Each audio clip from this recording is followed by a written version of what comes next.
Are you ready to elevate your sports experience? Dive into the world of live sports like never before with Sports Plus PH. Whether you're a die-hard fan or just someone who loves the thrill of the game, register now at sportsplus.ph. Welcome to SPNation Season 2, Episode 25. My name is Javi Polania. Joining me today are, of course, our two panelists. On my left side is Mr. Dino Lee, and on my right side is Mr. Ayel Banal. And we will bring you our hot takes for this edition of SPNation Season 2. Let's dive into our topics for today. Let's check out our hot takes. We have a host of hot topics that we'll be discussing today. First, of course, is the Knicks Timberwolves trade. Who won that trade?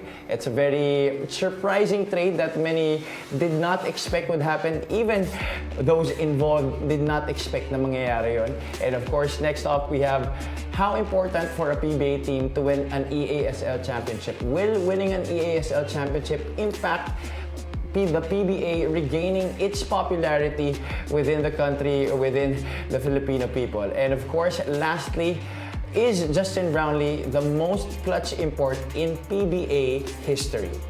Alright guys, let's dive right down into it. Our first topic, who won the trade between the Knicks and the Timberwolves? Shams Charania and John Krasinski of The Athletic already reported that the Knicks have traded Julius Randle and Dante DiVincenzo plus a draft pick to the Minnesota Timberwolves for Julius Randle and the Knicks traded Julius Randle and Dante DiVincenzo to the Minnesota Timberwolves for Karl Anthony Towns. And si Karl Anthony Towns, he was already working out in the Minnesota Timberwolves training facility before the training camp started, and he was expecting na this season maganda ang ipapakita nila. He was excited because they already reached the Western Conference Finals last year, and he was very excited to run it back with the core of Minnesota last year. Dino, how are your thoughts on this trade? Ako personally, I wasn't surprised with the trade, given that ano yung reason bakit pinull off neto ng Minnesota yung trade. And personally for me, sa akin Minnesota talaga yung nanalo dito sa trade na to. Kasi, in my honest opinion, si Randle at si Karl Anthony Towns halos nagme-mirror lang yung stats nila and accomplishments nila, personally for me. And then you add in Dante DiVincenzo and a protected first round pick via Detroit Pistons. So, doon pa lang, tingin ko panalo na sila sa trade. Because identical lang, halos, if you look at the stats of Karl Anthony Towns and Julius Randle, they're both 2010 players. So, basically, 20 points and they gave you 20 points, 10 rebounds. And, so sa akin, dagdag add-on Dante DiVincenzo and the protected first round pick, obviously, panalo dito yung Minnesota. And, just to add, for me, I trust Tim Connelly, who's the president of basketball operations ng Minnesota Timberwolves. He was the one who architected that's a term, yung Denver Nuggets, yung core the championship core, the 2023 championship core of Denver Nuggets. Before he moved to Minnesota Timberwolves, siya yung nagbuo ng lineup na yun. He made the trade for Aaron Gordon, brought in JaVale McGee. So, ako, I trust him kasi he learned from Masai Ujiri, who won a championship with the Toronto Raptors with that core with Kawhi Leonard. So, ako, with the track record that he has, I trust him. Secondly, hindi ibig sabihin upward trajectory nakikita na upward trajectory tapos tinrade mo si Karl Anthony Towns. That doesn't mean na you're gonna do better this season with Karl Anthony Towns in this lineup. So tingin ko, they ask themselves, is Karl Anthony Towns worth the luxury tax? So, kahit ako tatanungin mo, I don't think he's worth it. I think it's good that you traded him for flexibility so you can make those acquisitions or trades further down the road that will make your team a championship contender. Kasi tatanungin mo lang dito, is with Karl Anthony Towns in your team in Minnesota, do you win a championship? For me, no. And this is the reason why Minnesota made that trade. And right now kasi ang sinasabi ng mga tao that there has been a spacing problem with Rudy Gobert there, tapos si Karl Anthony Towns, so two big men, and now you have Anthony Edwards. So now the Minnesota Timberwolves trading Karl Anthony Towns to New York, they're now moving in that trajectory, building that team around Anthony Edwards. Ikaw, El, itong New York kasi they've been looking for a center, especially now that Mitchell Robinson will be out for a couple of months because of that injury.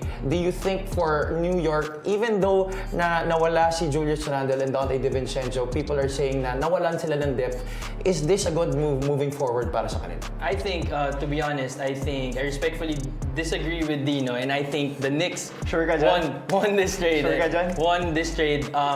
And actually for 3 reasons. Number one, to your point, to what you were saying, no, it would seem like the Knicks lost a lot because it's 3-1, technically, speaking. But I think they lost. Minnesota had to give up more compared to the Knicks, and here's why. More? This is my reason. Last year, the Knicks, comparing the Knicks and the Wolves, the Knicks had to play their three small lineup because of injuries, because of necessity. So Donte DiVincenzo, although he had a career year with the Knicks, he's still not a starting guard. You won't expect him when you move him to the Wolves. He won't be producing the same numbers that he produced. I think he overachieved. And so at best, he would be a 6-man off the bench, spark plug, and now the Knicks had acquired over the offseason Mikal Bridges. OG is healthy, and so you would have to pick between Jalen Brunson, Josh Hart, Mikal Bridges, OG Anunoby. Where will you fit in Donte there? So he's not a necessity for the Knicks this coming year. So that's why I'm saying, okay, hindi siya ganun same factor na what he performed last year. Julius Randle at the same time also, like what Dino said, is similar stats to Karl Anthony Towns. Moving on to the Wolves now, however, like what you were saying, no, they had a camaraderie unlike any other last year. They overachieved, and if you're talking about the spacing problem, Julius Randle doesn't fix it. It's still the same too big spacing problem. And so, however, Karl Anthony Towns, they had a very, very good year. He was back to his all-star shape. He became an all-star last year, and they ended up in the Western Conference Finals. And so they were right there. They beat the Suns, the defending champion Nuggets, and then the Mavs. They lost eventually to the Mavs. And so if you think about it, my first reason is I think the Wolves had lost more compared to the Knicks. My second reason would be I think the Knicks are investing in less risk this year compared to the Wolves. Okay, the reason why the Wolves, they were like, okay, we can give up Karl Anthony Towns. Why? Because now they're banking on Anthony Edwards. This is solely your team. Okay, and it remains to be seen. A lot of these things that remains to be seen. Naz Reid, 6-man player of the year. Let's see what we can do if we give you more responsibility. Again, it remains to be seen. Now, compared to the Knicks, however, you already know that your main guys are gonna be there, and they now have a legit 5, while Mitchell Robinson is injured, no. And so, compared to Julius Randle, I think Karl Anthony Towns can match up more with the likes of Joel Embiid. He did a very, very good job shutting down Nikola Jokic in the playoffs last year. And so now they have, Julius Randle isn't a legit 5. He can play the 5. But now Karl Anthony Towns, you have more diversity. He can play the 4 with Mitchell Robinson coming back, or he can play solely with the 5. And look at the starting lineup, okay? Let's just say, okay? Karl Anthony Towns, OG, Mikal Bridges, Josh Hart, and Jalen Brunson. That's, for me, like, they can contend with that lineup with the defending champions Boston Celtics. With that lineup, as opposed to keeping DiVincenzo in that 3 small lineup and having 2 guard-heavy lineup compared to last year, now that the injured players are coming back. My last point is, I think Karl Anthony Towns is a perfect fit for the Knicks. So Dino said he wasn't surprised with this trade.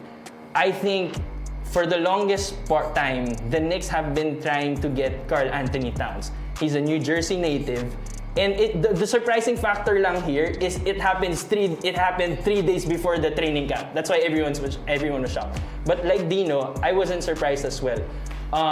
The Wolves had to let go of Karl Anthony Towns. However, he is also a perfect fit for the Knicks. And things can change if you're playing for your home. He's from New Jersey, for your city, and it may turn things around for him. So I think he's a perfect fit. I'd love to see a Jalen Brunson, Karl Anthony Towns pick and pop. We'll see what happens. And so yeah, I think the Knicks won that trade. Yeah, you're right. Ayal, itong New York, actually, since Leon Rose took over as team president for the New York Knicks, since 2020, they have already been eyeing Karl Anthony Towns. And that's why this trade, for many people, also, hindi rin surprising on the other hand. But Ayal said, this New York's team will have a great starting five, Dino. But on the bench, it stops there. It's top heavy. It stops there. They don't have depth on the bench. Yeah, for me, yun nga kaya nga niya binanggit lang yung starting five kasi after the starting lineup, wala ka na. But it won't be different from last year. Last year it's the same thing. Now, mas malakas na yung starting five. Now, the problem is, okay, sige, Mikal Bridges, I'll give it to you. Durable yan. Josh Hart is durable. Jalen Brunson is kahit papano durable except during the playoffs when he broke his hand, di ba? OG Anunoby. Wala naman siya ginawa ng playoff, di na nga siya naglaro 5 minutes lang nilaro niya sa game 7. Exactly. Injured. He's not, if you look at the games played over the course of his career, I don't think he ever reached 70 games. I think it's less than 60 plus games. So, parang for me, that's a big question mark. If you lose, like you said, limited yung lineup natin sa starting five. If you lose OG Anunoby, putol ka na. You still have Mitchell Robinson. Mitchell Robinson is injured now. Yeah. Diba? Yeah. Then you lost Isaiah Hartenstein to the OKC Thunder. You lost Bojan Bogdanovic to the as part of the trade to get Mikal Bridges. Right. Then got Karl Anthony Towns over the course of 2 seasons. 91 games played. That's an average of 45 games in the regular season. So, question mark mo most likely magko-4 dito si OG Anunoby, tama? Magse-center mo si Karl Anthony Towns. Mawalan ka ng isa dyan. Do you think they can win a championship against the Boston Celtics? The question is not if they can win a championship, it's who won the trade. So, the question is, okay, who has a better chance of winning championship? Wolves talaga kasi they ended up in the Western Conference last year. If you will go back to diba, the NBA teams, the goal is to win a championship. Yes. Correct? Right. And kailan ba huli nanalo ng championship ang New York? 1970, 71? Sobrang tagal na. Panahon pa nila... Sobrang tagal na. Di ko na nga alam yung pangalan ng player. Their performance last year was actually their best performance number 2 in over a decade. Right. Yeah, for me, number 2 sila sa Eastern Conference. That will be the same. If they can stay healthy, that's a big if. If they can stay healthy, they can contend for the number 2 seed sa Eastern Conference. Pero, my God, they're not gonna beat the Boston Celtics. Yes. But, and ang nagkataon, para sa akin, medyo malabo yung move kasi sabay yung age ng core ng Boston Celtics dun sa core ng New York Parang Michael Jordan lang yan. Pag nakasabay mo si Michael Jordan noong 90s, right. Compete for second place na lang. So that's what I see. And if you look at Karl Anthony Towns, ever since he got drafted, before Anthony Edwards, what did he do? That's my question. Right. Sa 2018, they just entered the playoffs, 8 seed, eliminated first round. When Karl Anthony Edwards came in, and I would credit si Anthony Edwards dun sa success ng whatever run they made during the playoffs, I would credit it more to Anthony Edwards than Karl Anthony Towns. So, nung pumasok si Anthony Edwards, I think he was drafted 2020. They missed the playoffs 2021, 2022, playoffs, 2023, playoffs din. 2024, they made that deep run. So, for me, Minnesota won this trade. They gained the flexibility long term. They got, players like Julius Randle, Donte DiVincenzo that will increase their depth. Kasi they're handing the keys na to Anthony Edwards Tapos they're expecting the emergence of Jaden McDaniels and si Naz Reid kasi, di ba, who just won 6th Man of the Year. Malaking bagay yun when his contract is up for renewal kasi he has 2 more years in contract, then for next season, there's a player option. So sa akin, tapos meron pa yung protected first round. Sa akin panalo talaga dito yung Kasi if I look at trajectory in terms of potential, yes, maybe in the short term, Per long term sa akin, Minnesota. And of course, the Wolves, they still have Rudy Gobert, they have Mike Conley, Nickeil Alexander Walker is still there on the bench. But Ayel, itong New York naman, on the side of the Knicks, Karl Anthony Towns, he already did play for Tom Thibodeau before because Tom Thibodeau was the coach of Minnesota, but they did have not so good relationship. But Karl Anthony Towns has gone on record to say that he has moved on and he harbors no ill feelings. And we know that Thibs, he employs a very defensive style of game, and that's what he showed last year in the playoff run of the Knicks. But we know that Karl Anthony Towns, he's not really a guy who plays a lot of defense. Right. I disagree with that one because he was the one who stopped Jokic last year in the playoffs. So if there's a person that they needed to stop on the defensive end, which they didn't have last year, it would be a big plus for them. And so, pertaining to yung kay Tibbs, I think hindi naman siguro it will go over Tibbs' head na buong organization, they wanted Karl Anthony Towns, and he would be like, no, we had, so I think it's buried in the past, but it remains to be seen. And like to my third point, I think this could be a turning leaf for Karl Anthony Towns. He already gained momentum as becoming an all-star again after so many years last year, and so it could, it's different playing for your home team, and the whole organization has been wanting you. And so I think it's just a perfect fit for Karl Anthony Towns. I think the trade would be who won the trade. I think the Knicks were better for it compared to the Wolves. Now you can argue na long run it's better for the Wolves or immediate championship, which is it? But for me, I think compared to the Knicks team last year, they really beefed up. Compared to the Wolves, there's a lot of let's see what Naz Reid can do. Let's see what McDaniels can do. Let's see what Anthony Edwards can do if he has all the keys to the team. Yeah. Okay. So aside from Karl Anthony Towns, New York, they still have Precious Achiuwa and Jericho Sims as the only healthy centers for New York coming off the bench after Mitchell Robinson, who will come back after a couple of months due to that injury. Okay, so we have already established that Dino sides with Minnesota and Ayel sides with the New York Knicks can I just as say, the winners of the trade. Hindi Okay? natin nakita si Nova Knicks.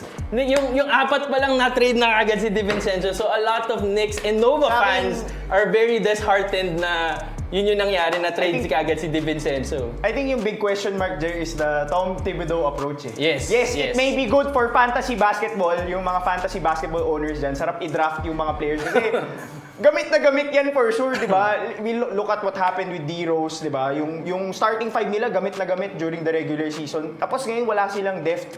So sa akin yan, how long will it last? Yun yung nakita naman natin during Game 7 ng Indiana. Jalen Brunson came out of the game third quarter because he broke his hand.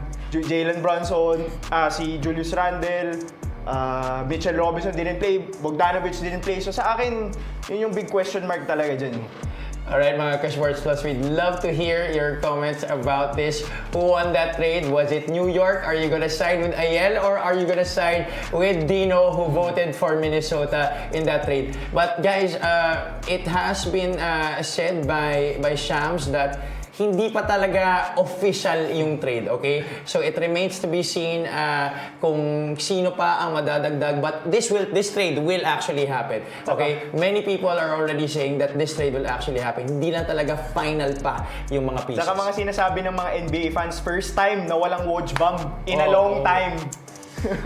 First trade. It's all shams right now. What do you feel about that? Kayo guys, what do you feel about that na, being in the broadcasting industry, walang Woj bomb? It's really sad because, for the longest time, we've already been expecting for every transaction, especially during the off season and during the mid of the season, that, Woj would already come up with those news right before Shams took over. So now it's a Shams world. So now we have to have something called about yung mga news ni Shams. Alright guys, let's move on to our next hot take for this episode. Next up, how will an EASL championship help regain the PBA's popularity. Alright, the EASL has been around for quite some time already. They started around 2019 and the first full season happened in 2023. The best performance of any PBA team was a 4th place finish by the NLEX Road Warriors and a 4th place finish by the San Miguel Beermen. So now, people are saying, could this be a chance for the PBA to regain its popularity? Siyempre, ang dami na nating sinasasabi, ang dami na natin naririnig na yung PBA pababa na because of all the things that have been happening in terms of parity, etc. But, the EASL is there and, they're really ramping up the competition, ramping up the opportunity for teams to really show out. Kayo guys, do you think this EASL Championship for a PBA team will help the PBA regain its popularity?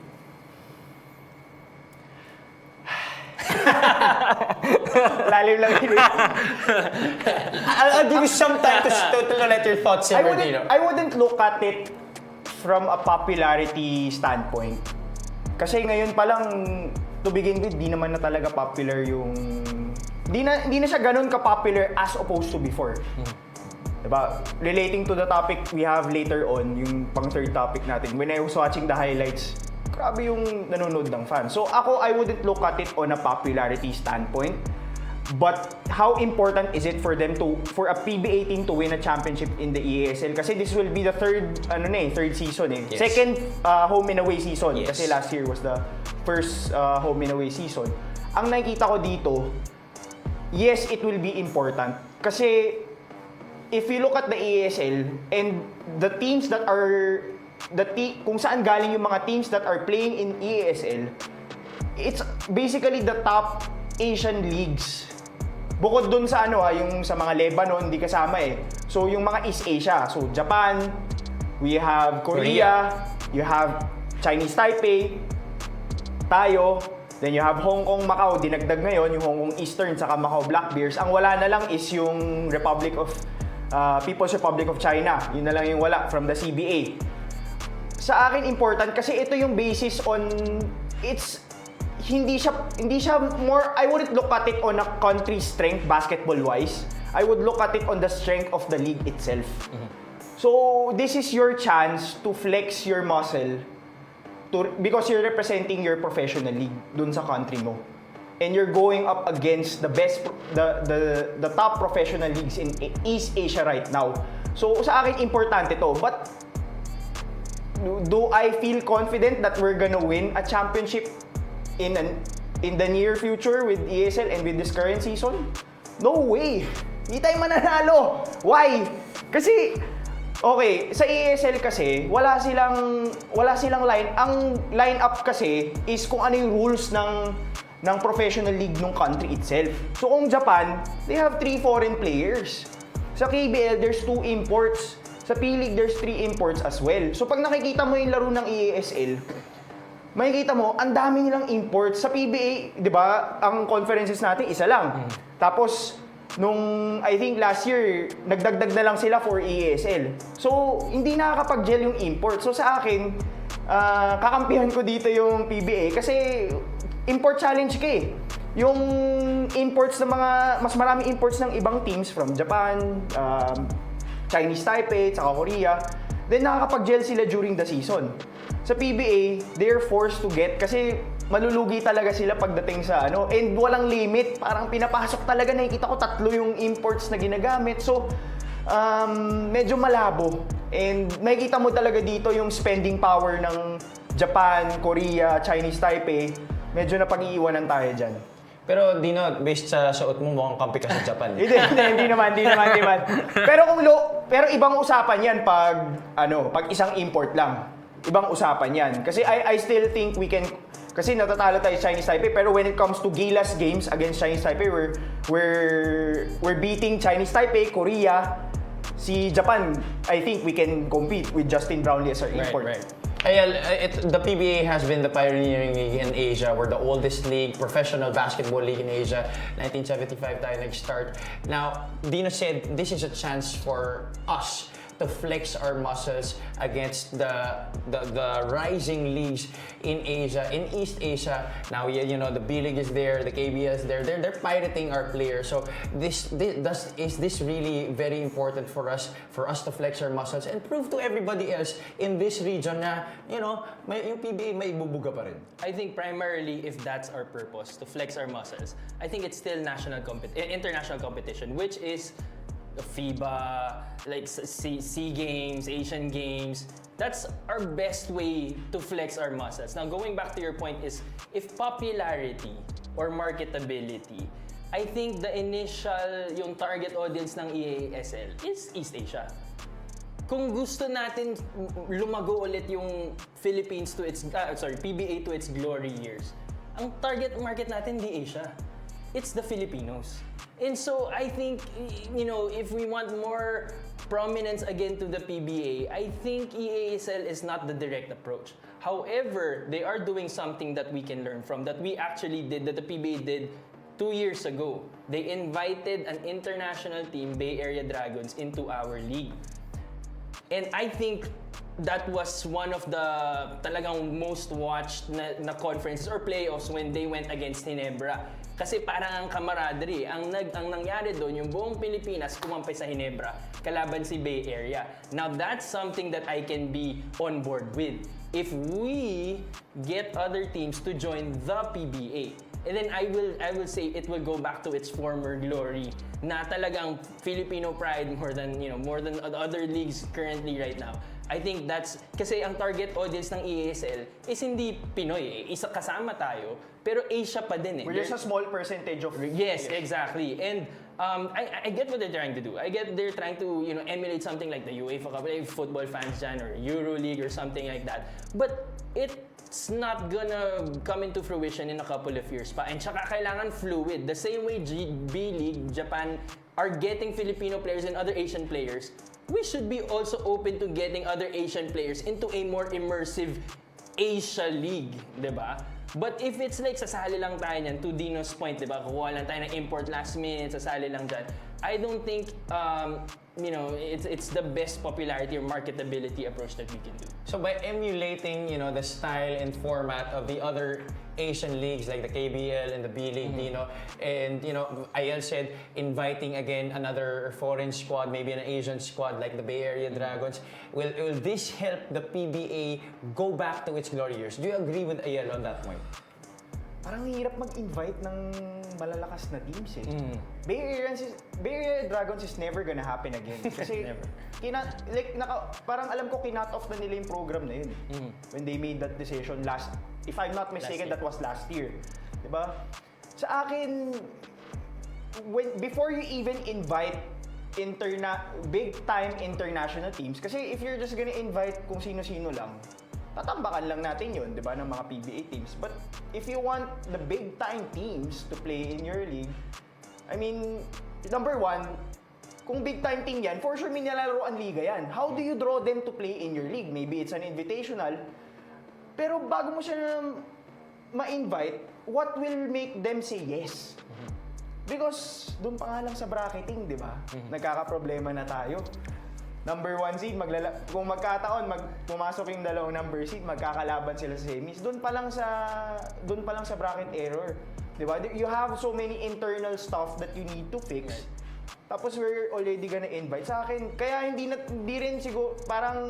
natuloy siguro yung Bay Area. Kasi, why would I repeat it again? Ba't ako sasali ulit? They didn't see the investment. It was worth their money. So sa akin, malabo yun.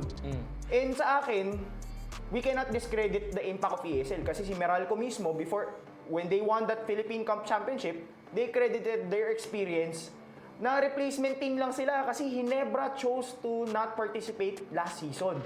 Then ang pumasok dyan with TNT was Meralco. Then when they won the championship, yung experience nila going up against the top teams from different countries, it helped propel them to win that championship against San Miguel. So, sa akin, magandang gamitin to ng PBA as a platform to really, develop further. Kasi, nakikita ko dito, medyo napag-iiwanan tayo. Diba? Ang tagal na natin yung one import eh. ilang taon na ba yung B-League? Wala pang 10 years yan. Right. Ilang taon na yung P-League? Wala pang 10 years yan. KBL, I think, has been longer. Tapos tayo, number 1 sport natin yung basketball. Sa akin, nakikita ko dito, yung maganda dito is nakikita natin yung gap ng Pilipinas, ng PBA sa ibang liga, sa ibang Asia. Yeah, and to your point, Dino, no, and going back, no, how important for a PBA team to win EASL for the PBA or for the Philippine basketball? Si Meralco sumali, na-develop sila and nag-champion sila. Nag-champion Meralco, tumaas ba ang popularity and marketability ng PBA? Hindi pa rin eh. So, I agree with Dino na yes, it can help develop. But if our goal is to bring back PBA, I think to my point a while ago, syempre yung Bay Area, I agree with you, hindi na mangyayari yun. But my point was, sino ba ang target audience natin ng PBA? Yun ang pupuntahan natin, yun yung papasayahan, which is the Filipino people. So, I don't know, so probably like have more away games in other provinces where it's more appreciated or something like that. But basta, ang kailangan tignan natin, kung gusto natin maging prominent ang PBA ulit, pasayahin natin yung Filipino people. Okay guys, Ayel, last question. You played in the PBA and you know Dino said that yung Meralco it Paano helped them. papasayahin? No, I mean Meralco. Hindi ka nga nakikinig sa fans, paano papasayahin? No, I mean Ginagawa mong bingi yung fans eh. So just to add on kasi kung goal mo talaga is papasayahin, you're gonna listen to the That's fans. true. That's true. 4-point line. Ha? No, but you know Sumaya ba yung fans doon? Parang sila lang nagpalakpakan doon. Oy, implemented na. Mas malayo. Yeah. Sabi mo Dino kanina, yung Meralco yung pagsali nila sa EASL, you know, it helped them win that championship. So for you Ayel, I'm gonna ask you, is it gonna be better if the PBA sends one of the independent teams, you know, hindi naman parang Meralco or SMB or Ginebra, to the EASL? So they did that. So the 2 years, 2 out of the 3 years I played for Blackwater, we joined both the initial years of EASL. We had to fly to Macau 2 years, 2018, 2019. So 2018, medyo nakipag-compete kami doon. Pero we treated it more of like a pre-season Before, development. that was the concept. Yeah, pre-season development for the PBA. So lumaban naman kami. Tinalo namin yung Samsung, yung Korean team before. The following year, nung nagkaroon na ng dalawang import, yung sabi mo nga, kumuha lang kami si Marcus Blakely tsaka si isa pang import na big man, tinambakan kami. And so, I honestly think that if nagpadala ka ng independent team, there's a chance that it might not be competitive. Like Malabo kasi yung basis Right. nila is the top, I think the top 2 teams. and Usually that's the MVP and yung year na si Lance Stephenson naglaro, kakasama namin nun ang San Miguel, if I can remember. San Miguel was winning a lot of championships back then. Back then, sunod-sunod sila. And they treated it as medyo parang without saying walang competition sa PBA. Dito kami lalaban. Like, go hard sila. Sina Chris Ross, sina Terrence.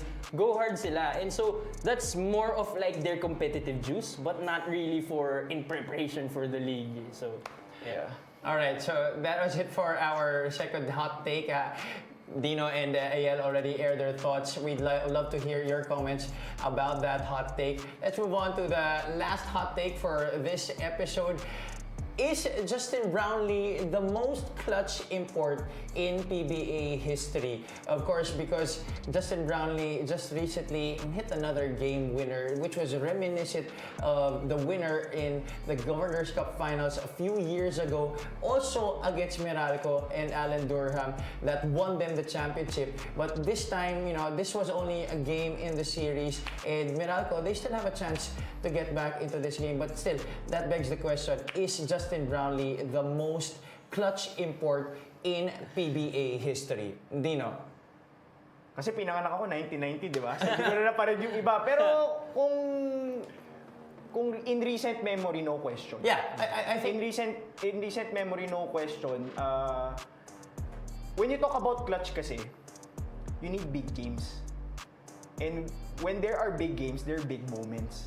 So medyo outlier na dyan yung mga bottom dwelling teams. Usually, Ginebra under Justin Brownlee is contending, right, for championships, and they've won multiple championships with him. So sa akin, mang measure kasi ng clutch is big games, big moments. And he has the resume to prove that. Diba? Like you said, yung dalawa against Meralco.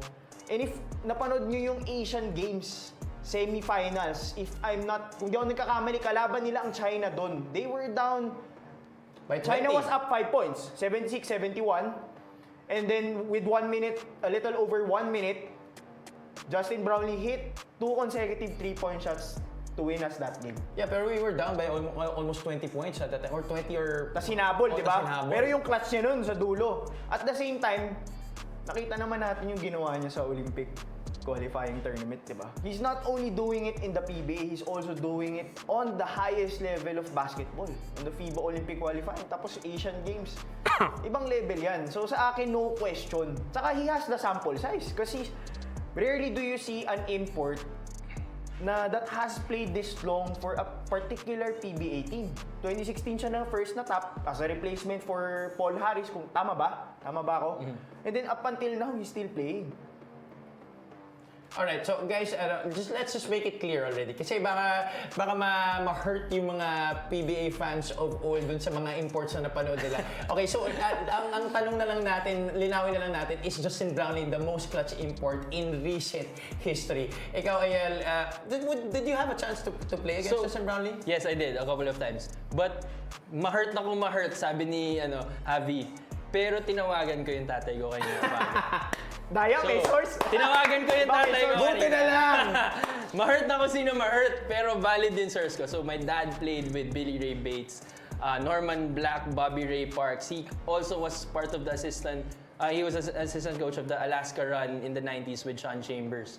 And tinanong ko, Dad, wala akong makitang kalaban ni Brownlee sa most clutch player. Si Sean Chambers ba clutch nun? Clutch siya, big moments, sabi niya. Pero nagmi-miss ng free throw. Si Billy Ray Bates ba? Oh, very, very dominant. Pero wala pang double team nun. Hindi pa uso yung double team nun. And so sa madaling salita, is Justin Brownlee? Yes. Bar none. He is the most... Not in recent history, but in just PBA in history. PBA history. The fact that, di ba, nag-usap kami ni Dino before this, wala kaming may ibang, in our generation, wala tayong maisip na ibang import na kasing level niya. And to your point, bro, si Justin Brownlee has played 7 seasons, 6 championships. Sean Chambers, Alaska, 13 seasons, yet 6 championships lang. So in terms of that, I think, in clutch moments, may results on clutch moments. That's winning. And guys, let me just remind you, okay? Jackson, Tyson, Brownlee, Game 6. I would say that is, pwede natin pag-debate to, the most clutch shot in PBA history. I cannot think of pwedeng Bal David, but yun for game on the line, Game 6 against a feat like Meralco. I think that's the most clutch shot for the championship. In PBA, for the championship Game 6. Parang Michael Jordan levels. Exactly. And so, Game 6. super memorable. So, yes, Justin Brownlee is the most. And to your point, international level niya pa. Guys, parang nga ako tuwing nasa kanya na yung bola, seconds to go, isn't it reminiscent of when Kobe had his clutch runs? Like, towards his peak careers. Yung alam mo lang masushoot, paano niya gagawin na lang. Pero alam mo ma-shoot, ganun yung nararamdaman, and I'm sure not just me, maraming tao nararamdaman kay Brownlee. Pag hawak niya yung bola, and the game is on the line, you already know, high probability, mapipapanalo niya. And sunod-sunod pa sometimes. So, yeah. Okay, you know what, guys? Let's kind of raise the stakes here. We have already established, Ayel and Dino have already agreed that Justin Brownlee is indeed the best clutch player in PBA history. Now let's raise the stakes a little bit. Is Justin Brownlee the most clutch PBA player, not just import, PBA player in PBA history? Ako, tingin ko at our generation, he's the best to have represented our country. He's the best. Kung naturalized and local, for me, given what he did just in less than 1 year, Asian Games gold medal, tinanong natin number 6. Name me a player that did it in the modern era. Ayel, do you agree? I'm sure, nakikita nyo lahat yan sa comments. Mag-comment din kayo. MJ ng Ako, Pinas. for me, MJ ng Pinas, For Justin me, Brownlee. he's better than Jordan Clarkson. As an import, yeah, as an import, yeah. Playing for the flag. Right. Facts. Definitely. I definitely agree is with he that. Who's up there? I would say James Yap, Pare Jimmy kampante Alapag. kapag nandun si Brownlee. Exactly. We had the chance to win the game against Georgia when Yeah. we were Yeah, down, yeah, umabot yeah, tayo. yeah. We had the chance to win against Brazil. Right. We were up the first half. Siya, Then we- Latvia. Siya nagpanalo ng Latvia, Oh, diba? yung third quarter, nawala lang tayo sa Brazil ng third Right. day. So Oh. sa akin, iba yung Brownlee. Brownlee. Most Iba clutch, yung Brownlee. I would say, you can Ang argue galing mo James Yap. Even LA Tenorio to a certain degree, Jimmy Alapag. Paulie But might even be up there as Paulie, well. you know, yung mga cold-blooded players. Pero Mahirap. Brownlee pa din eh. Iba, Brownlee iba. pa din. Iba yung kumpiyansa mo kay Brownlee. Guys, we love to hear your comments, your suggestions Iba yung shooter about sa clutch, those questions that we just put out. PBA import, most clutch PBA import, most clutch PBA player, Justin Brownlee nga ba? Alright, let's go down into the comment section. Let's take a look at what we've established right here for this episode. Yung mga nag-tune in sa atin for this edition. Miguel Angelo said Dante DiVincenzo wanted a better role since he came off a great season last year. Dante might not start on the Wolves, but he might start when they're going to play small with him and McDaniels playing at the 3 or 4 and Naz at the 5. Knicks traded him because they wanted him to be dissatisfied somewhere else. Go be a problem there, move. I agree. That's the reason why, you know, you can expect the same Dante DiVincenzo this year because he had a career year last year, and for this year he will probably lay off minutes kay Conley. Then matanda na si Conley, he'll probably be a 2 guard at times, but he won't have the same opportunity as he did last year. And you know, hindi siya maging masaya pagbalik na ni na Michael Bridges, ni na OG. Siya yung mababump off eh. And so that's why I think na, you know, it's probably better for him, you know, to be dissatisfied elsewhere. But, you know, I likened it to the Clippers before. Si Lou Williams was the main guy, and then Kawhi Leonard and Paul George came, and sila ni Montrezl Harrell hindi masaya. So, yun. Well, if the reason why I picked the Wolves, the Wolves na nanalo sila dun sa trade na yun is because if you look at Dante DiVincenzo's contract, yes, he's a great role player. I'm not saying hindi naman siya all-star eh. We're clear with that, di ba? Hindi naman natin, he's a great role player and he has a cheap contract. He is on the second year of a 4-year, 50 million. That's probably around 30 million per year. Yep. So if it doesn't work out, I'm pretty sure there's a bunch of teams that would want to get a Dante DiVincenzo that is willing to give him the playing time or the role, a bigger role that he wants. And same goes for Julius Randle. He has 2 more years in his contract and player option by next season. Correct. So if it doesn't work out, you can trade him. Different yung kay Carl Anthony kasi he's in his first year of a 4-year, 220.4 million supermax extension. So, ako, flexibility-wise, panalo talaga dito yung Timberwolves. Yeah, because if it doesn't work out for Dante DiVincenzo and itong si Julius Randle, the Minnesota Timberwolves can actually trade these guys or use them as baits for more pieces, By the trade for deadline. better pieces next season. Alright, let's move on to the next comment. Salamat Miguel Angelo for that one. Dropping Dimes Events Manila said, we need to win the EASL para makita natin na totoo na tayo ang Kings of Asian Basketball. Kayang-kaya ng San Miguel. Guys, your thoughts? Are we still kings of... Are we still the Kings of Asian Basketball? If Justin Brownlee is our import, iba na to like EASL, we don't stand a chance. Import-wise pa lang we don't stand a chance. Unless they make it an one import rule. Pero I think EASL respects the import rules of the different teams. Kasi ang pangat naman... Pero the EASL doesn't respect the import rules of the PBA. What do you mean? Hindi, kasi isang import lang eh. Bakit yung ibang... Hindi, pinaplag ng PBA para maging competitive sila with the other teams. Plug and play. Oo, plug and play sila. Now, going back to if international, pwede patayin. Kasi we just won the Asian Right. Games gold medal. Yeah. Pero wala dun yung top team ng Japan. Yeah. When we won that, I mean not to discredit, Right. pero you have to see, Lebanon didn't play at the Right. time. Wala sila Wael Arakji. Then the Japan team wasn't there. Wala sila Watanabe, sila... Kung di ako wala, parang team B lang yung pinadala nila dito So sa akin, exciting yung 2025 FIBA Asia Cup with Justin Brownlee Kasi Right. nakita lang natin si Justin Brownlee with yun sa Olympic Kasi yung Asian Games gold medal natin, wala dun yung top Japan players That's So correct. makita natin Right. yung 2025 FIBA Asia Cup, what we are made of. Dropping Dimes, thank you for your comment, no, but I will respectfully disagree. We do not need to win EASL. So you're saying we're the kings of Asian basketball? We don't need to win EASL to be the kings of Asian basketball. We need to win the FIBA tournaments, the international tournaments, to your point, to prove that we are the king. Hindi nga natin kilala kung sino last nanalo ng EASL. Pero EASL is a flex. If we win the EASL, it's a flex of the PBA. It's the flex of the PBA. To who? To Asia. Yeah, we're the best. We're the best basketball league. Right. Kasi hanggang ngayon, 'di ba, ang ano bang palayaw ngayon ng PBA? Hanggang papagmamalaki mo lang The oldest Asian, right. Yun na lang yung masasabi natin. Professional Yeah. basketball We're league. not the best professional basketball. We are not. We're just the oldest professional basketball league in the Asia. But is it safe to say that the Philippines are the kings of Asian basketball because we did win the Asian Games? Pag passion, number 1 tayo. Passion. We once were. And we can go back to that level. Go on, guys. Kaya We natin once yan. were, pero- We once were. We can go back to that level. But if we do, pag ganun pa rin yung approach natin, we're not learning from, the other countries, we're not, adapting. Wala Evolving. Wala Yeah.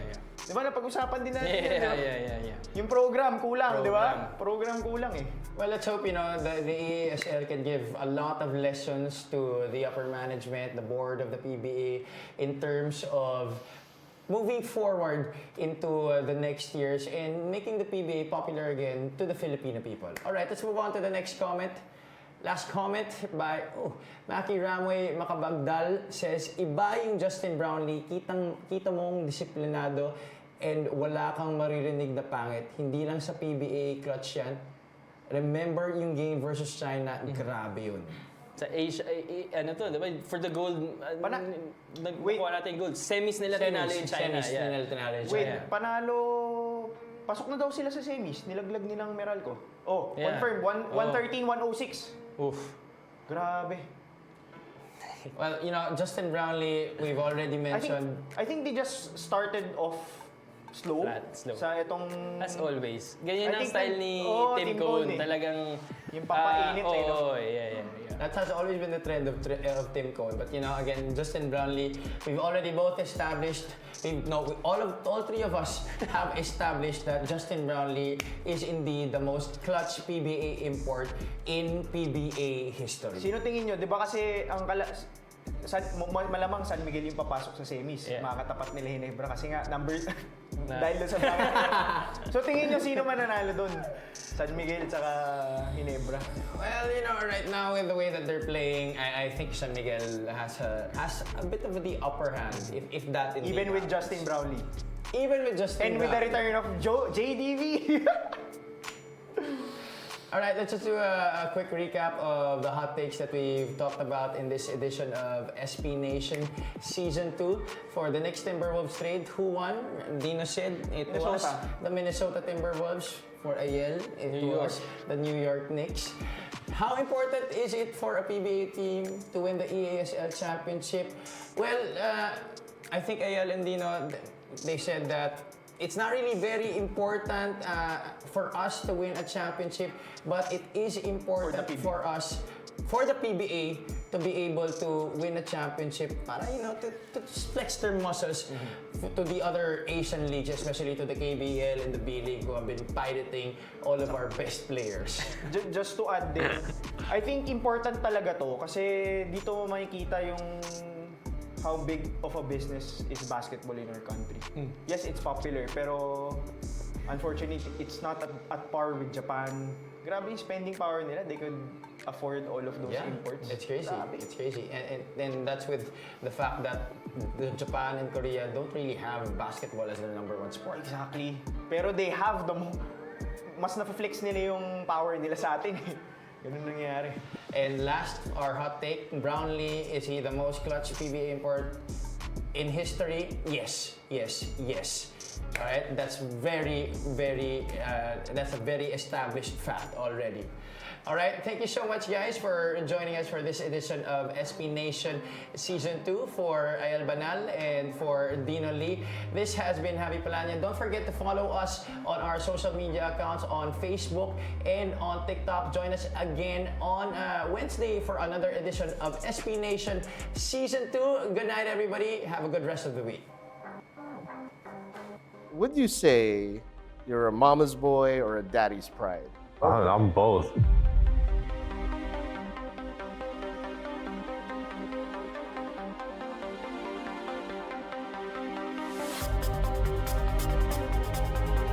And I remember like I called my mom to pick me up.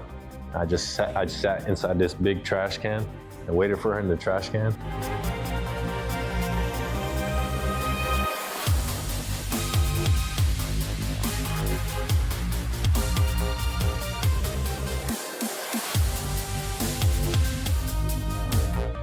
I was just trying to be the best at what I was doing.